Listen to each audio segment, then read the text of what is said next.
I was sitting at a diner. I had ordered an eggs cream and a small order of disco fries at the counter. When this waitress came up, "Hey, in filling in, Meg had to run off. So if you need anything, I'll be taking care of you." I nodded. If that's the case, don't skimp on the chocolate syrup or the cheese on the disco fries. She laughed, not coldly, but lightly, as if she knew exactly what I was talking about, and told me she'd tell the kitchen to do it right. My name is Lawrence. My friends call me Larry. My few girlfriends seem to understand that I like to be called Lawrence. I've been thinking about sharing my story, and when the team over at the We Are the Music Makers YouTube channel asked me to share it, in my own words, it felt like the perfect opportunity. They're asking me to tell you to like the video and to subscribe. That sounds cheesy, I know, but they're doing me a solid, so I guess it makes sense. But hit the bell for notifications and hype it. Give it some hype, I guess. Anyway, when the waitress came back, the diner was kind of empty. Pre-lunch rush. I looked around and I was the only customer in the whole place. I watched her drop the wash rag and lean back. Her tag said M on it. "Emily?" I asked. Her face lit up a little bit, as if pleased. She faced me and nodded. I like how guessed my full name. The manager says that shortened versions of names are more efficient and friendlier, but all I get are Auntie M jokes. She let out a frustrated sigh. I nodded, and when she brought out my egg cream, I thanked her. "All my friends call me Larry, but you can call me Lawrence." She smiled at my remark, but after a minute, she gave me a look. "Wait a minute, we're not friends?" She wasn't upset, but I could see that she noticed an implication I hadn't immediately thought of. I thought quickly as I took a sip of my drink. "We can skip that part," I remarked as smoothly as I could. Her face turned pink. Not red, like she was really embarrassed, but surprised at the remark.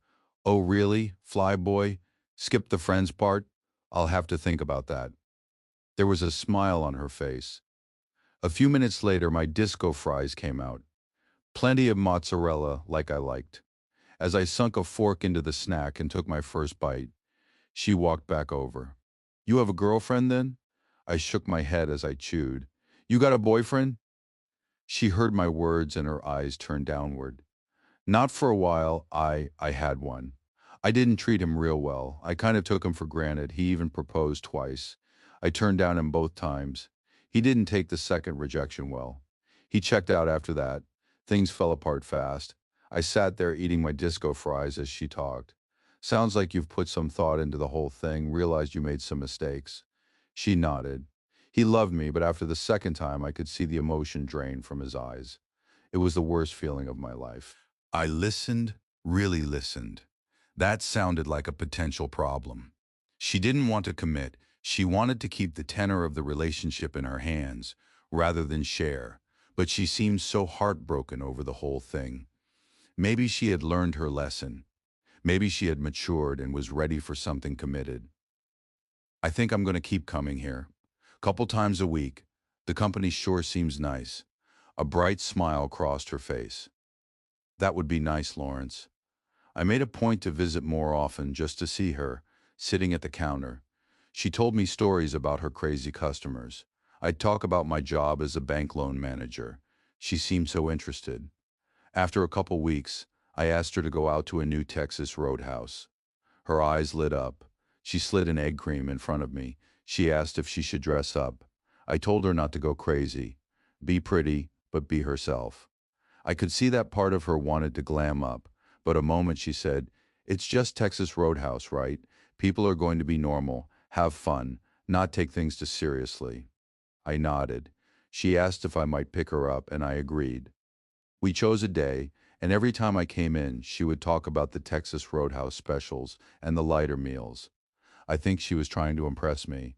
I noted I was definitely getting a steak, maybe a sirloin or a ribeye, but good burgers could be had anywhere. She stared at me, only for a second, but then said, "That'll be nice." She touched my hand, and I could tell she wasn't performing. The date went well. I did get the ribeye, and she ordered the same. She said the steaks were better here than the one steak at the diner. I joked that she only thought it tasted better was because I was taking her out. She laughed, but then leaned over her meal. Maybe there's some truth to that.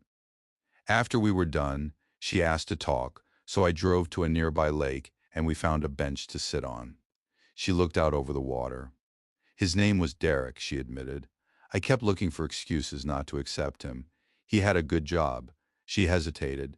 Maybe not as good as yours, but still. He was normal looking, but I secretly loved holding our relationship over his head. I even was talking to guys the whole time.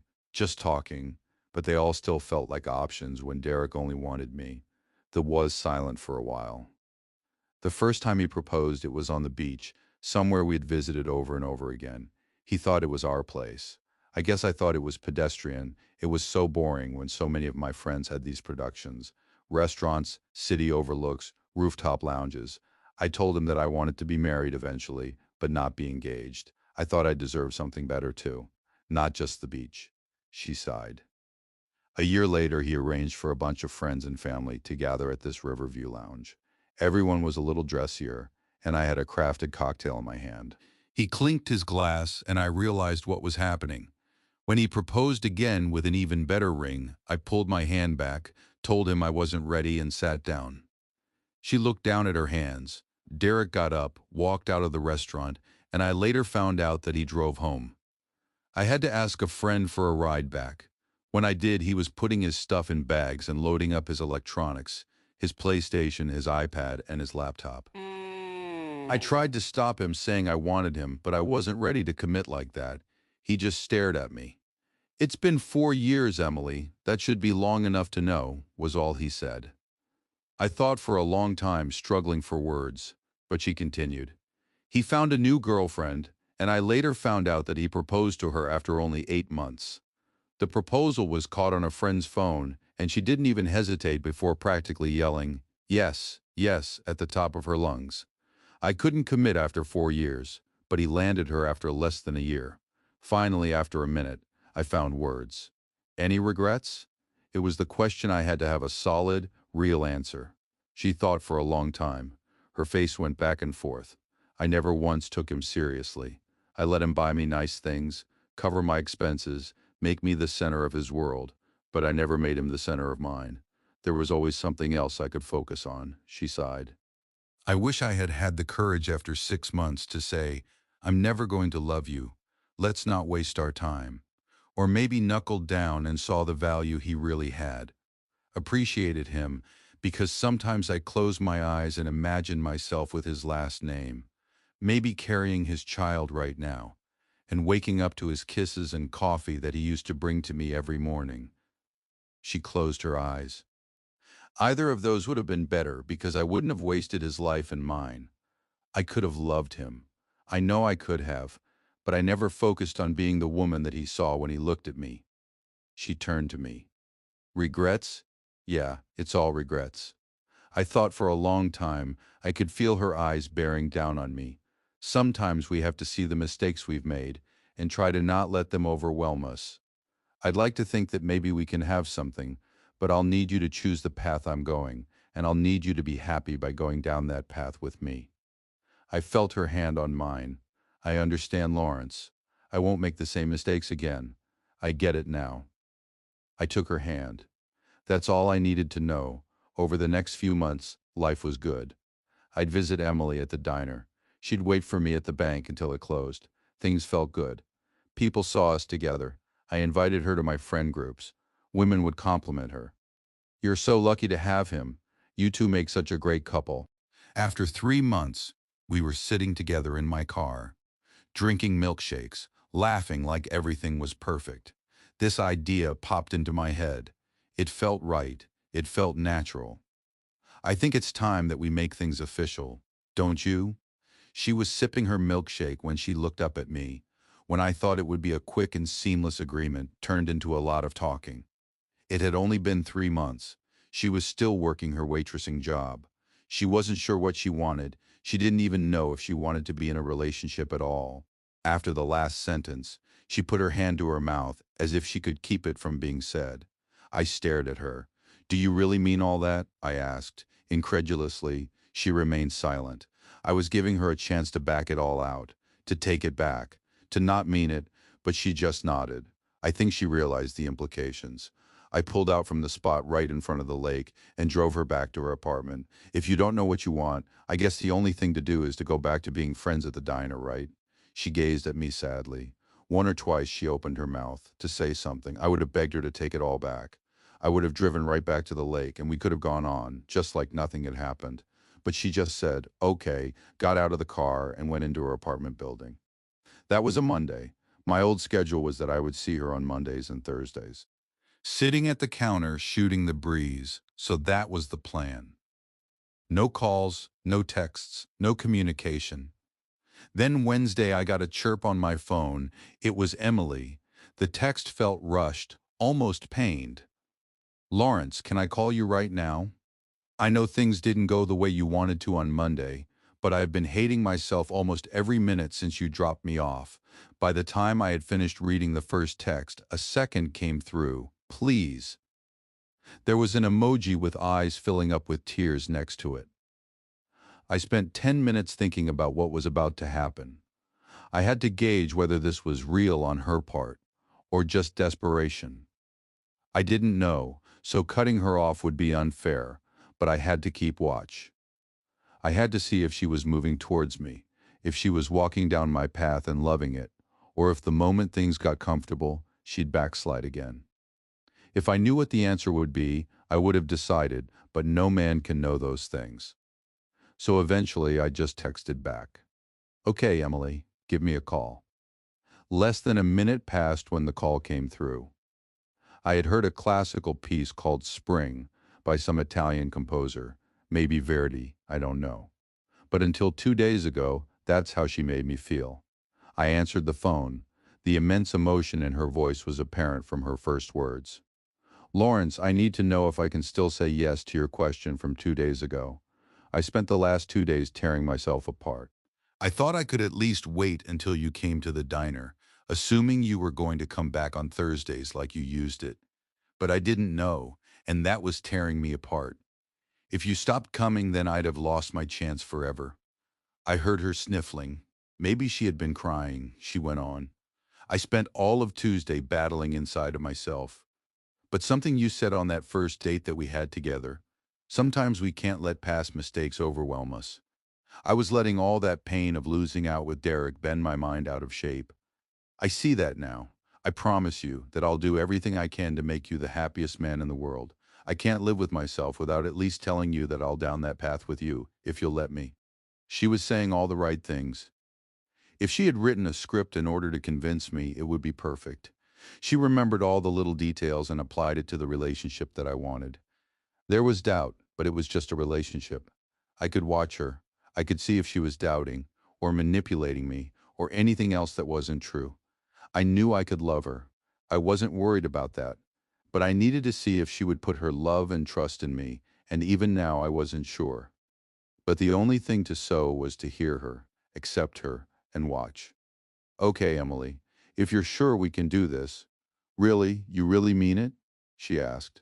I had been sure that you'd remember everything with Derrick, and you'd hold it against me. Please tell me this isn't some prank to make me feel worse. I told her that we could meet at the park near her house, the one with the big open field, and she could see that I was being honest. Okay, she said, I'll walk there now. I drove over to that park, parked in the same lot, and walked over to the big open field where children played catch, and college kids sometimes played flag football. I caught a glimpse of her, sitting looking around watching for me. When she saw me, she couldn't even hold back. She ran into my arms. Thank you, Lawrence, she said. Thank you for giving me another chance. She wrapped her arms around me, laughing and crying at the same time. It was then that I felt sure. I wasn't throwing caution to the wind, but I felt like she had truly put the pieces together. I was still going to watch, but her voice, her actions, her outpouring affection told me this wasn't an act. Over the next 6 months, life felt better than I had known. Emily was like a completely different person. She'd text me several times a day, but she was confident, so she didn't complain when I was talking with clients. She just sent whatever was on her mind and sent emojis and hearts when I did text her back. One time when I visited her at the diner, she ran to the back saying she had been at some department store and found this bright red tie for sale. She just had to buy it for me. She held it out to me. Would I try it on? She expected me to change my tie right in the diner. But the place was empty, so I took off my jacket and pulled off my standard light blue tie and put this new red one on. When the Windsor knot was cinched in, she let out a smile without a shadow of pretense.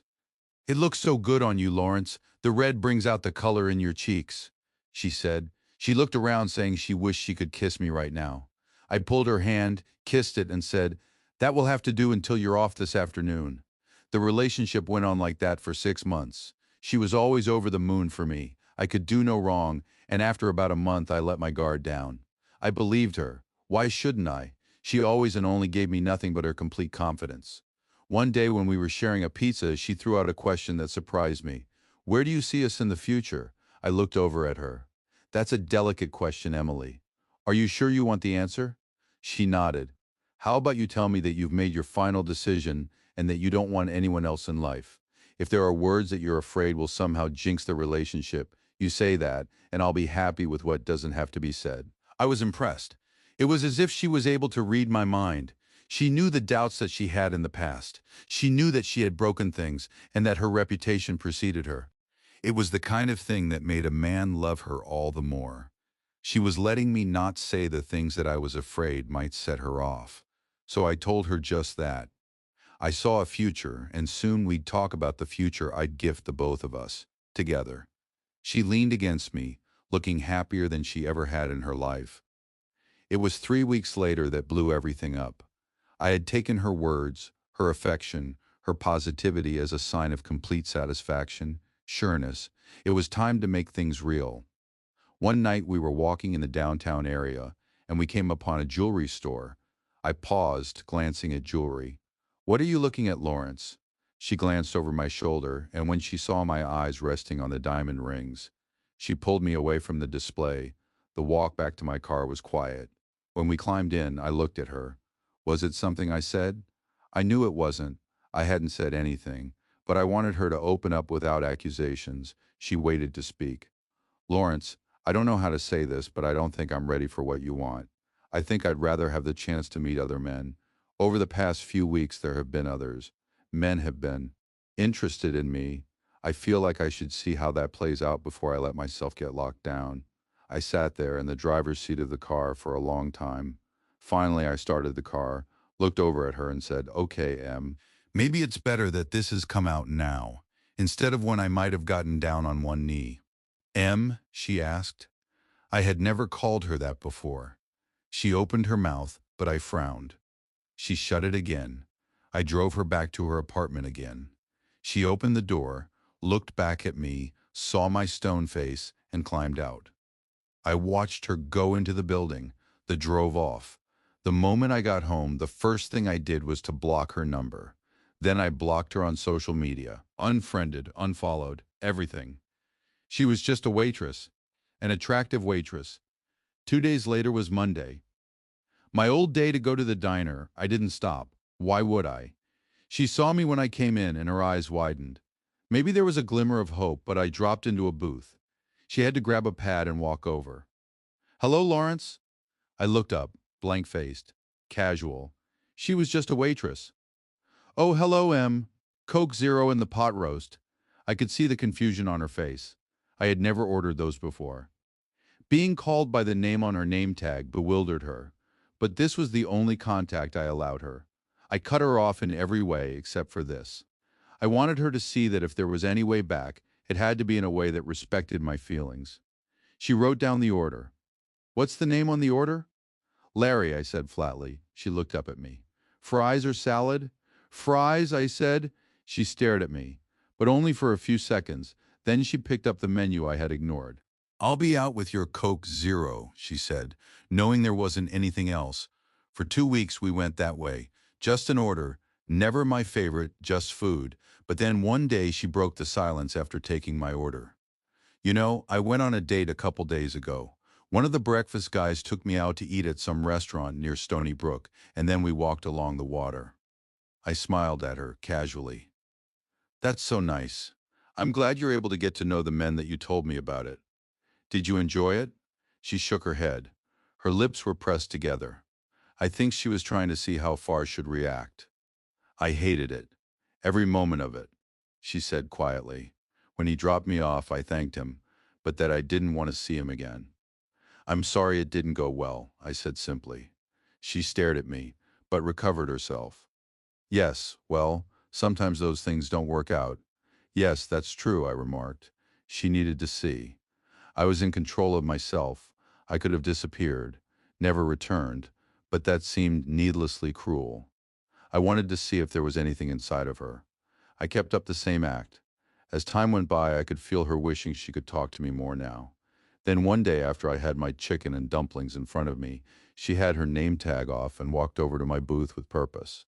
I'm on my lunch break now. Can we talk? Like talk the way two people who know each other do? I looked up at her, thought, decided, nodded.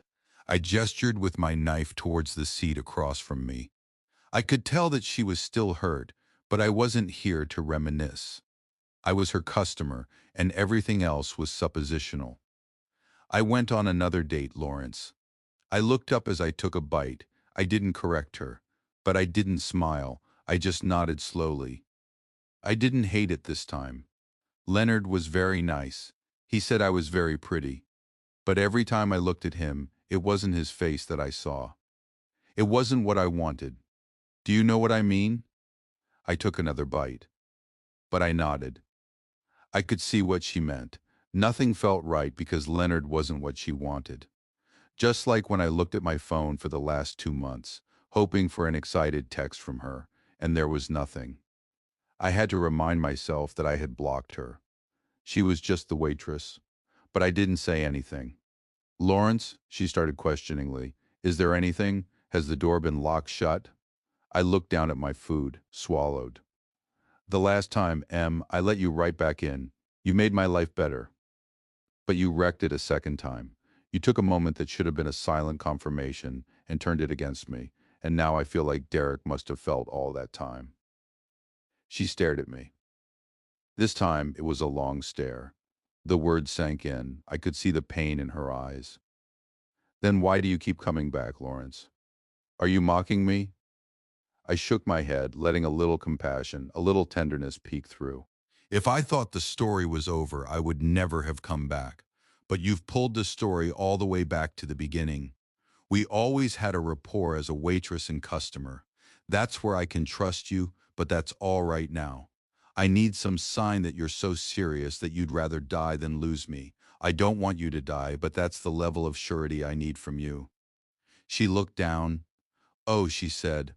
Wow, that's a high bar, Lawrence. She was silent for a long time. Did you feel that way about me? I thought for a long time. It was close. I'm not going to say that I was that serious, but I was ready to live for your love, for sure. She was silent for a long time. Live for my love, she repeated. I don't think anyone has put it that way before. I nodded, kept eating. But when I looked up, if I could prove that I would live for your love, would that be enough? I looked out from the booth, out the windows to the street. I suppose so, I said softly. She sat silently for a long time, then stood up.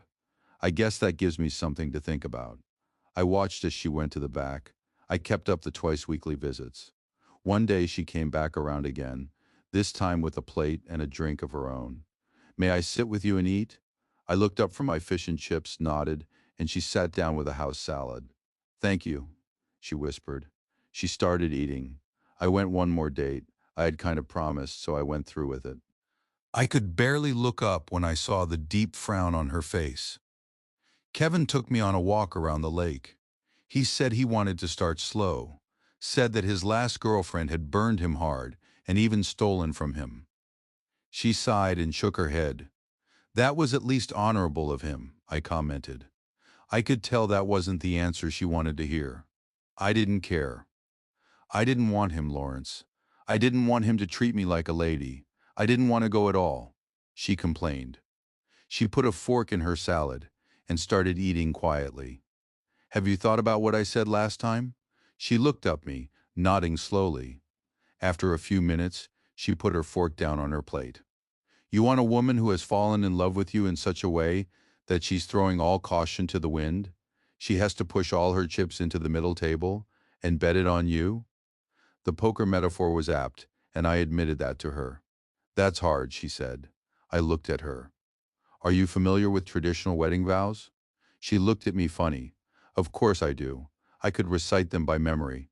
For richer or for poorer, in sickness or in health, forsaking all others. She stopped. She was silent for a long time. Oh, she looked down at her salad. I never thought of it that way. I started eating the fries in front of me. Yes, I'm asking a lot, but it's clearly not unreasonable. She started crying a little. Lawrence, I'm so sorry. I nodded.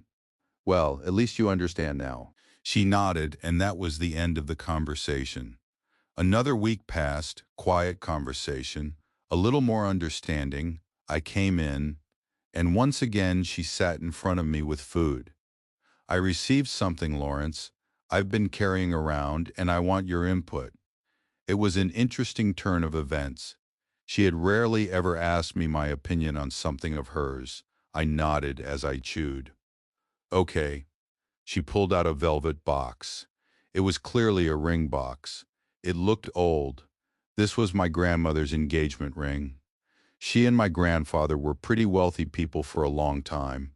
They lost a lot of money, but she always kept the ring, even as they lost the big house, the Cadillac, and the sailboat in the gas shortage of the 1970s. She opened it up. Grandma is in the hospital, and she told me I could have the ring for whatever I want. She put in front of me. It must have been 2 carats. I gasped at the size.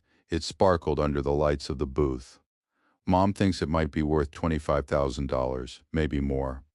Wow, I said quietly. Then I looked at her. But what does this have to do with me? I want you to tell me what I should do with it, she remarked. Me? I asked. Why me? I looked at confused. You told me that in order for there to be something real, I had to live for your love. You had to see it. I nodded. If I kept this ring, didn't sell it, maybe even wore it because you asked me to, wouldn't that be the sign that you're worth more than the money? I looked up at her, then down at the ring again. I stared at it. 25 grand, and she was offering to hold on to it, wear it for me, rather than enjoy the benefits of selling it. I looked up at her. There were tears in her eyes. It was then that the brick wall I had built up cracked. Part of me never really believed she could prove she meant it, that I would have to wait out my hurt and take her at her word again. Make her tell me that she would do anything for a proposal, but she actually proved it. I reached for her hand, Emily. No one has ever proven love like that to me before. She actually broke down. You really mean it? I nodded. Give me a couple days to get this sorted out. I will come back, and we'll start over. For real, for good, okay? She nodded. She picked up a napkin. So I should keep the ring? Is that what you're telling me? Words failed me for a minute, but all I said was, yes, yes, keep the ring. Even though she was crying, there was a smile. Okay, Lawrence, I'll wait. I'll be right here on Thursday when you show up. I needed that time. I had been blindsided, but maybe in the best way possible. I went about my life, getting things straight in my mind. I had been so detached, I had to think about how to get everything straightened out again. I quietly unblocked her from everything. Floods of messages and texts came through. It took a while to get that sorted out, but I didn't say anything. On Thursday, I picked up a vase of roses, and when I came in, she was in the back. I strolled in, walked up to the counter, put the roses there next to me, and waited. A few minutes later, she stepped out, saw me at the counter, and the roses. Oh, she stepped forward, stood across from me, put her hand on mine, and just said, "What can I get you?" Disco fries and an egg cream was all I had to say.